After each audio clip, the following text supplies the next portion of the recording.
살다 보면은 모든 게 잘 풀리고 아무 문제가 없어 간만에 평화를 누리고 있는데 갑자기 문제가 있다면서 다 판을 뒤집고 다시 짜야 한다고 나오는 황당한 때가 있습니다.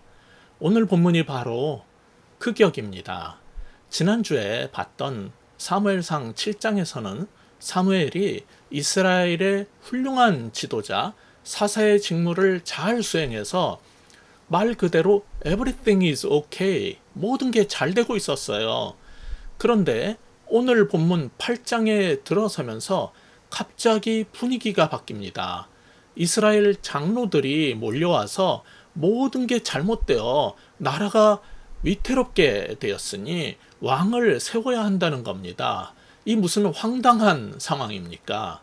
블레셋의 위협 앞에 하나님께 도와달라고 우리를 위해 기도해달라고 해서 중보 기도를 해주었고 그들의 죄악된 삶을 돌이키게 해주었고 하나님 말씀에 순종하겠다고 해가지고 그들이 사는 곳을 매년 힘들게 다니면서 섬기고 하나님께 예배 드렸고 그 결과 블레셋에 빼앗겼던 땅도 찾았고 이제 감히 주변이 넘보지 못하는 나라가 됐고 아모리 족속과도 화평이 이루어지는 등 이스라엘의 간만에 평화를 구가하는 시대가 왔는데 이제 8장에 들어서니까 분위기가 갑자기 바뀌어서 위기 극복을 위해서 우리도 왕을 세워야 한다는 겁니다.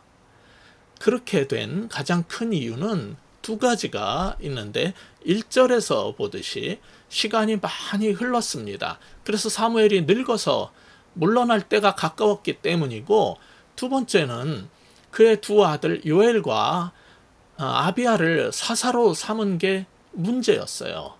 그들이 어쨌길래 그랬습니까? 우리 성경 3절 같이 읽어보시겠습니다. 자, 같이 3절 읽어보시겠습니다. 시작. 그의 아들들이 자기 아버지 행위를 따르지 아니하고 이익을 따라 뇌물을 받고 판결을 굽게 하니라. 백성들이 보기에 그들의 삶은 아버지와 달리 패역했고 그의 판결과 다스림에는 문제가 있어서 백성들이 그 사사를 통치자를 인정하기는커녕 거부하기에 이른 것입니다.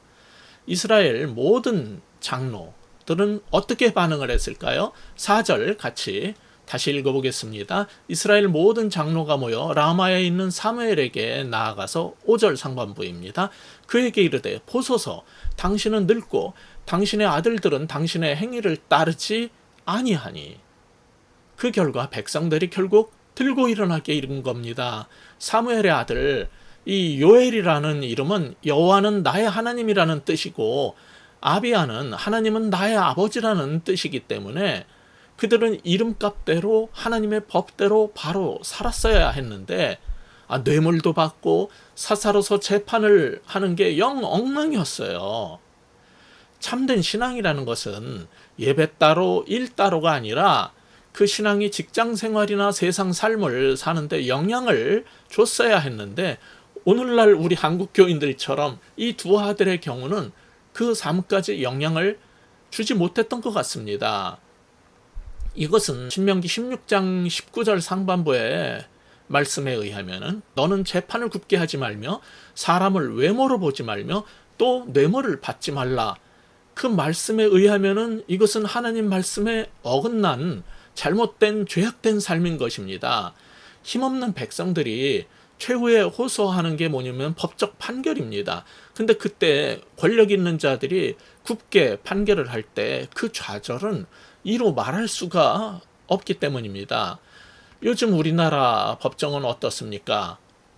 성경은 뇌물과 함께 구분 판결로 약자들을 짓밟는 것을 절대적으로 금하고 있다는 사실을 우리는 기억해야 할 것입니다. 그런데 사람들은 왜 그토록 그런 일을 할 수 있는 권좌에 오르려고 몸부림치고 왜 그런 힘을 가지려고 그렇게 애를 쓰는 걸까요?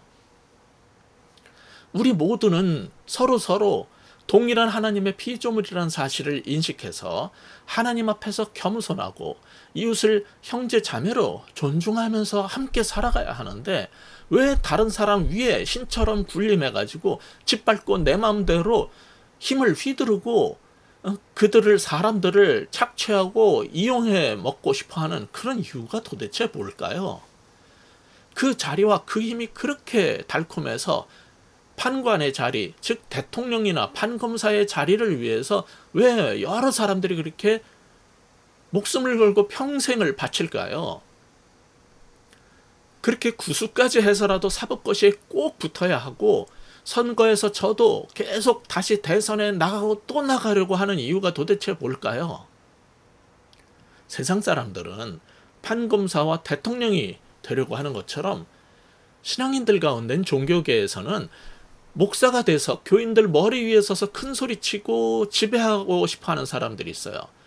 또 일단 목회자가 되면 노회장이 되고 총회장이 돼가지고 다른 목사와 다른 교회 위에 군림하고 권세를 부리고 싶어하는 사람들이 있습니다. 그러다 보니 그 자리에 올라가면은 어떻게 합니까? 3절 후반에 있는 것처럼 이익을 따라 뇌물을 받고 판결을 굽게 한단 말이에요. 이권에 따라서 뇌물을 받기도 하고, 아니면 자신의 이익을 따라서 굽은 판결을 내린단 말입니다. 저는 오늘 본문을 보면서 의아한 부분이 몇 가지가 있어요. 2절에 보면은 참 이상한 게, 왜 브엘세바라는 한 성읍에 두 사람, 자기 아들, 사무엘은 자기 아들 둘을 통치자로 세웠냐는 거예요. 한 도시의 시장은 한 사람만 세워야 하는 거 아닙니까? 그 이유를 모르겠어요. 왜 그렇게 했는지.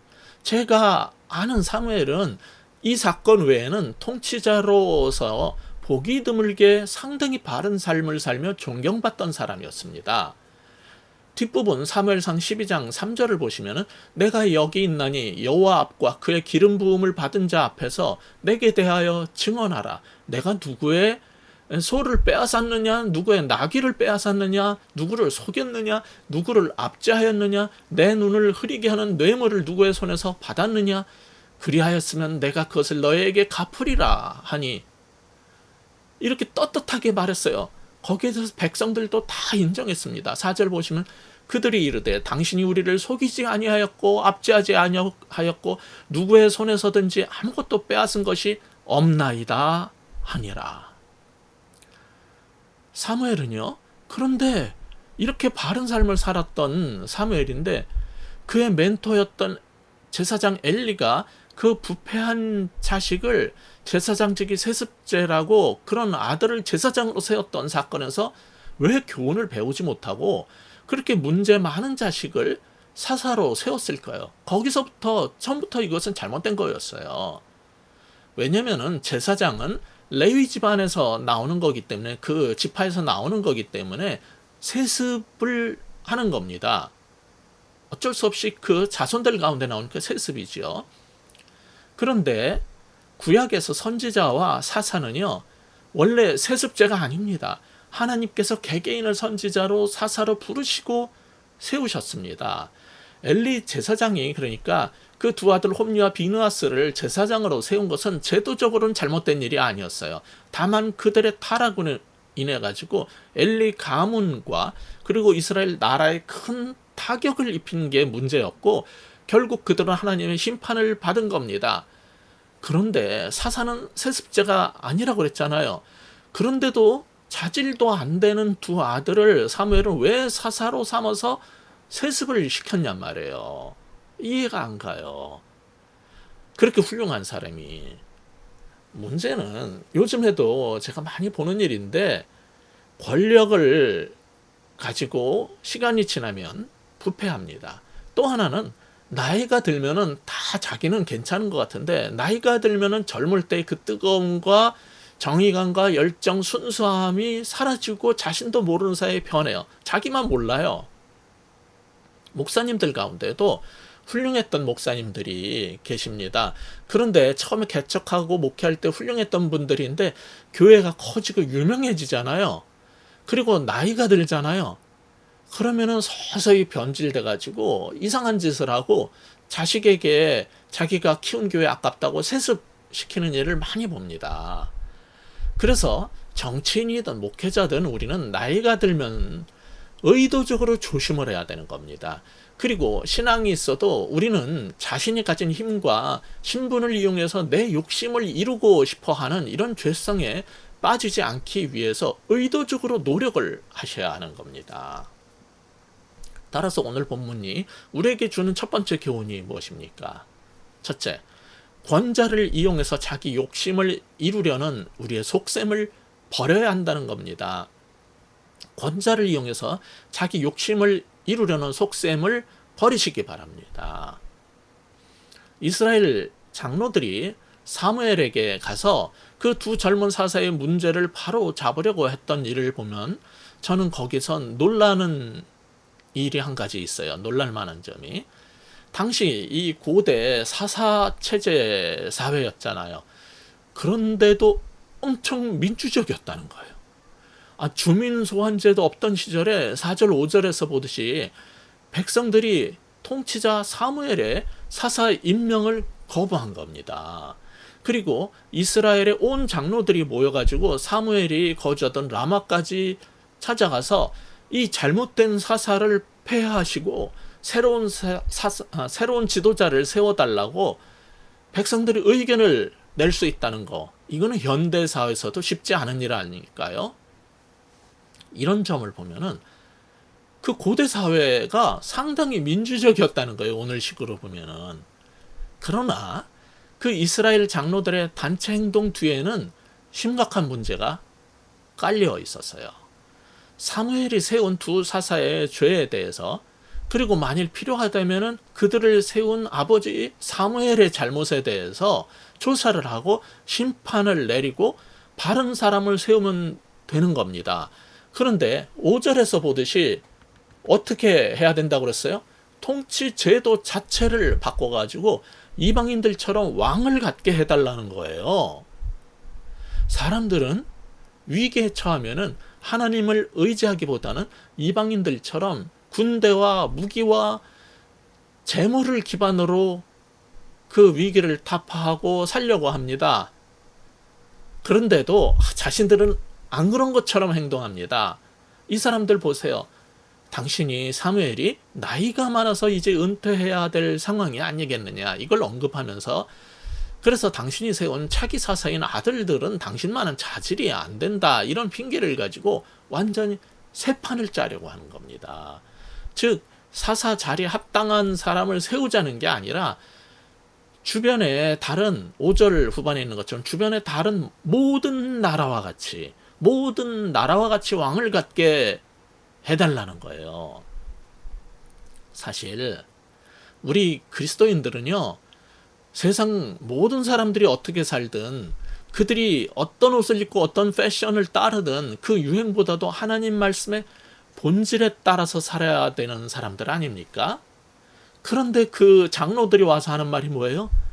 모든 나라들처럼, 아니 다른 나라의 정치체제와 이스라엘의 자신들의 정치체제를 비교하면서 하나님이 제정하신 방식이 아니라 이방의 통치 방식을 우리도 갖게 해달라고 요구하는 것, 이 자체가 근본적인 잘못인 겁니다. 사실 다른 나라 사람들은 이스라엘에 없던 왕만 갖고 있었던 게 아니라 바알을 섬기면서 동시에 다곤 신상도 섬겼고 아스타롯 신상도 섬겼던 거예요. 그런데 이스라엘은 오직 하나님만 섬겨야 하는 유일신 제도였잖아요. 그것도 싫었을 겁니다. 하나님은 이런 요구를 보면서 그 이스라엘 사람들의 속셈을 간파하셨어요. 8절 우리 같이 읽어보시겠습니다. 8절 뭐라고 합니까? 내가 그들을 애굽에서 인도하여 낸 날부터 오늘까지 그들이 모든 행사로 나를 버리고 다른 신들을 섬김같이 내게도 그리하는도다. 하나님은요, 이집트에서 노예생활을 하면서 힘들어 부르짖던 이스라엘에 대한 자비와 긍휼로 그들을 권능으로 탈출시키고 약속의 땅으로 데려가서 새로운 나라를 이루도록 해주셨어요. 그런데 애굽에서 인도해낸 그 날부터 그들은 내내 다른 신들에게 눈을 돌렸습니다. 모세가 말씀을 받으러 가가지고 잠시 자리를 했으면은 얼른 금송아지를 만들어 섬겼잖아요. 그 짓을 지금 또 하려고 하는 것임을 하나님은 간파하신 거예요. 말은 당신 두 아들은 당신 같지 않아서 뭐 이렇게 말했지만은 그 속셈은 지금까지 사사를 통해서 하나님 말씀대로 살라고 요구했던 것도 싫고, 하나님 외에도 비의 신도 섬기고 다산의 신도 섬기고 부동산 투자의 신도 섬기고 풍요의 신, 학벌의 신, 성공의 신 등도 함께 믿고 섬기고 살고 싶다는 거예요. 더 이상 하나님 한 분만 섬기라는 이 편협하고 외골수적인 신앙 방식에 갇혀 살지 않고 편하게 종교 생활을 하고 싶다는 거예요. 근데 하나님은 이거를 아셨던 거예요. 그래서 이게 잘못됐다는 겁니다. 따라서 오늘 본문이 우리에게 주고자 하는 두 번째 교훈은 이것입니다. 하나님과 함께 다른 신들도 섬기려는 우리의 속셈을 버리라는 겁니다. 하나님과 함께 다른 신도 섬기려는 속셈을 버리십시오. 첫 번째 무엇이었습니까? 우리의 권력과 권좌를 이용해서 자기 욕심을 이루려는 속셈을 버려야 한다는 거예요. 둘째, 하나님과 함께 다른 신들도 섬기려는 속셈을 버려야 하는 겁니다. 그것이 8절의 교훈입니다. 혹시 우리에게도 이런 모습은 없는지 돌아봤으면 좋겠어요. 하나님을 섬기지만은 돈도, 사장님도, 검찰총장님도 섬겨야지 세상에서 한가락할 수 있다고 생각하기 때문에 우리는 인생에서 하나님 외에 또 다른 왕을 원하는 건 혹시 아닙니까? 자신을 솔직하게 들여다봐야 하는 겁니다.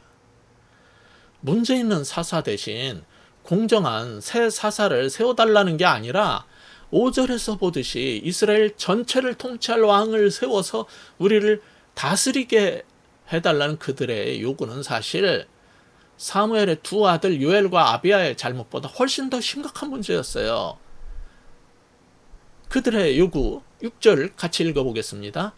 우리에게 왕을 주어 우리를 다스리게 하라 했을 때 사무엘이 그것을 기뻐하지 아니하여 여호와께 기도하매. 사무엘은 그들의 이 요구가 도무지 못마땅했고 그래서 그 사실을 하나님께 아뢰었어요. 그런데 그런 요구에 대한 여호와의 평가가 무엇이었습니까? 7절 후반부 다시 읽어보겠습니다. 시작. 이는 그들이 너를 버림이 아니요 나를 버려 자기들의 왕이 되지 못하게 함이니라. 여기에 버리다 혹은 거절하다라는 단어가 두 번 반복돼서 사용되고 있음을 주목하시기 바랍니다. 주님은 이스라엘의 통치자인 사사를 이스라엘 사람들이 버린 게 아니라 사무엘 너를 그들이 버린 게 아니라 그들은 나 하나님을 버린 것이다 라면서 이 사건의 진상을 파헤치셨어요. 그들의 속셈이 무엇이었습니까? 그들의 속셈은 하나님이 자신들의 왕이 되지 못하게 하려는 것이었어요.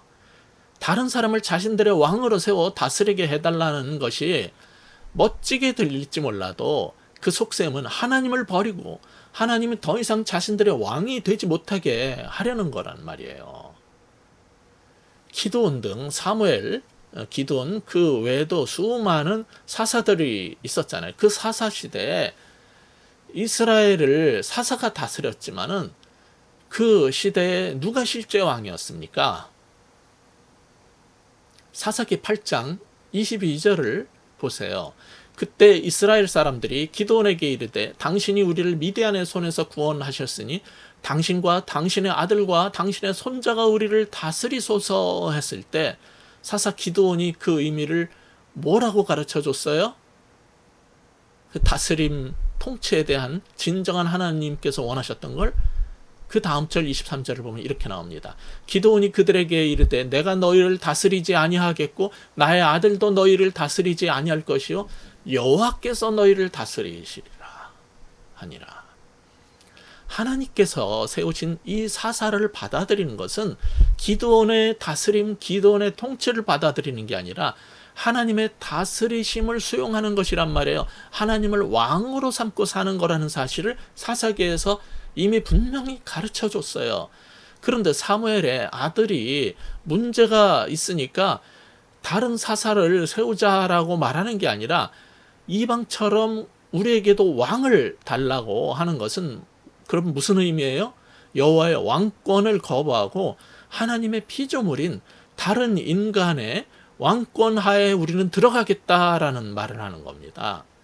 창조주요 만유의 주이신 여호와의 왕권을 거부하고 우리와 동일한 피조물인 다른 인간의 왕권 아래로 들어가겠다는 것처럼 만왕의 왕이신 하나님도 이상한 거는 이스라엘 백성들이 이런 말도 안 되는 요구를 하는 것에 대한 하나님의 반응입니다. 7절 상반부를 보세요. 뭐라고 되어 있습니까? 우리 7절 상반부를 보시면은 여호와께서 사무엘에게 이르시되 백성이 내게 한 말을 다 들으라. 9절 상반부에 가서도 그러므로 그들의 말을 듣되 그들의 말을 들으라고 그러는 거예요. 물론 왕의 제도를 가르치라고 하시기는 했지만은 그들의 왕조 체제의 요구를 들어주라는 거예요. 이게 굉장히 이상한 거는요. 6절에서 백성들이 왕을 달라고 했을 때 사무엘의 마음이 안 좋았어요. 그래가지고 기도했더니 7, 8절에서 하나님께서도 이스라엘이 너를 거부한 게 아니라 나를 버린 것이다 라고 분명히 말씀하셨고, 본문 다음에 나오는 18절에도 보시면 너희가 선택한 왕 때문에 부르짖어도 여호와가 대답하지 않을 것이라고도 하는 말씀이 나오고, 나중에 10장 19절에 가면은요, 왕을 달라고 한 것은 하나님을 버리는 것이다 라는 말씀이 반복돼요. 그런데 이런 말씀과 어울리지 않게 지금 그 중간에 있는 8장 9절하고 또 22절에 가면 갑자기 그들의 말을 들어서 왕을 세우라 하셨다는 말씀이 또 나오는 거예요. 이게 안 맞아 잘. 이거는 마치 하나님께서 통치하시는 그러한 원래 이스라엘의 모습이 아니라 왕정 정치를 하나님께서 세우신 것처럼 그렇게 만드는 앞뒤가 잘 맞지 않는 구절이 갑자기 그 중간에 껴들은 거예요, 지금. 원래 이스라엘은 하나님께서 직접 다스리시고 제사장과 예언자와 재판관이 협력해서 움직여가는 나라로 만들어졌어요. 그렇게 디자인된 나라입니다, 이스라엘은. 그런데 사무엘상 12장 12절에 가서 보면 지금 이 사건을 뭐라고 표현했냐면, 너희가 암몬 자손의 왕 나하스가 너희를 치러옴을 보고 너희 하나님 여호와께서는 너희의 왕이 되심에도 불구하고 너희가 내게 이르기를 아니라 우리를 다스릴 왕이 있어야 하겠다 하였도다. 이렇게 말씀하신 것처럼 이방의 침입과 위험 앞에서 이스라엘 사람들은 그 대안으로 다른 강대국처럼 우리도 강력한 왕을 갖고 싶다는 생각을 했던 거예요. 이런 생각이 잘못된 것은 영적 윤리적 돌이킴 없이 그냥 사사체제에서 왕정체제로 제도 개혁만 하면은 국난의 위기가 극복될 수 있다는 착각, 그리고 이방 국가처럼 강력한 군주, 왕조 정치가 대안이라는 굉장히 인간적 판단을 한 것이기 때문입니다. 하나님께서는 오늘 본문 뒤에 11절부터 18절을 통해서 사무엘에게 왕을 두면 생길 문제와 위험성을 말씀해 주셨어요. 그런데도 19절에 가서 보면 아니로소이다. 그래도 우리도 우리의 왕이 있어야 하리니라고 고집을 부립니다. 그래서 허락하셨다는 거예요. 그런데 이 모든 사태 가운데 하나님은 그들의 마음속 깊은 곳에 있는 영적인 문제를 간파하시고 지적하십니다. 그게 뭐였어요? 7절 후반에 있는 것처럼 너희들은 너희 마음속 깊숙한 곳에선 사무엘을 거부하는 게 아니라 나 하나님을 버린 것이다. 내가 너희의 왕됨을 거부한 것이다 라는 사실을 지적하신 겁니다. 그들은 하나님이 우리의 왕이 되지 못하게 하려는 거였어요. 여호와의 왕권을 거역한 반역이라고 하나님은 진단을 내리신 겁니다. 그렇다면 오늘 이 본문이 우리에게 주고자 하는 교훈이 무엇이겠습니까? 마지막 교훈, 세 번째 교훈입니다. 우리의 인생에서 하나님을 제거하려는 속셈을 버리자는 거예요. 우리의 인생에서 하나님을 제거하고 싶어하는 이 속셈을 버려야 합니다. 오늘 본문의 첫 번째 교훈 뭐였습니까? 우리의 권력과 힘과 자리를 이용해서, 권세를 이용해서 자기 욕심을 이루려는 속셈을 버리자는 거예요. 두 번째, 하나님과 함께 다른 신들도 섬기려는 속셈을 버리라는 겁니다.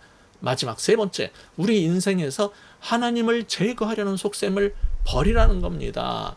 근데 우리는 왜 그렇게 우리 인생에서 하나님을 제거하고 하나님의 왕권을 거부하고 반역을 꾀하는 걸까요? 예수님 믿기 전처럼 내가 왕이 돼서 다시 내 맘대로 살고 싶은 속셈이 있기 때문입니다. 근데 이거는요, 끊임없이 사탄이 주는 괴율입니다. 너 인생의 주인은 넌데 왜 자꾸 하나님을 내 인생의 주인으로 삼고 그렇게 불편하게 살려고 하는 거냐.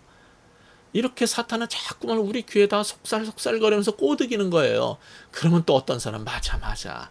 전에 내 맘대로 살던 때가 편했지. 내가 애굽에 살 때는 고기도 부추도 마늘도 술도 실컷 먹고 맘대로 살던 그 시절이 있었는데 그때가 좋았지. 이러면서 노예 생활에서 우리를 해방시켜 주신 하나님의 은혜는 잊어버리고 그 시절로 돌아가게 만들려고 하는 사탄의 속셈에 넘어가면 안 됩니다. 이게 사탄의 괴기라는 사실을 성도들은 알아야 합니다.